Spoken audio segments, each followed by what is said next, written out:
নতুন ঘৰটো আপোনালোকক দেখুৱাই দিওঁ। এইটো হ'ল বস্তি আমাৰ।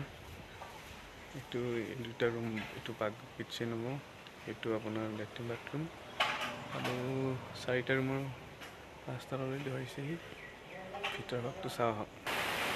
এইটো কৰিডৰ, এইটো এটা ৰুম, এইটো মা দেউতাৰ ৰুম,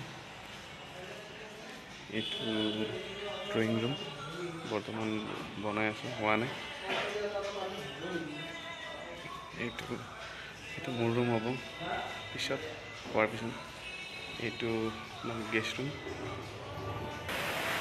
ইয়াত লেট্ৰিন বাথৰুম হ'ব। আৰু এইটো ইয়াত কিটচেন হ'ব, মুঠ ৰুম 6টা। এইটো আমাৰ বস্তি, মোৰ কিন্তু পুৰা লাগিছে। এইটো কৰিডৰ, কোন চাইডটো দেখুৱাই লওঁ।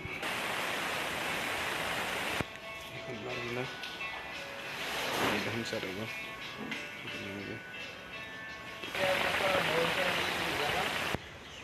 ফ্ৰণ্ট চাইড হ'ব এইটো। মিস্ত্ৰী লাগি আছে বৰ্তমান। কেইদিন লাগিব? আচ্ছা আচ্ছা।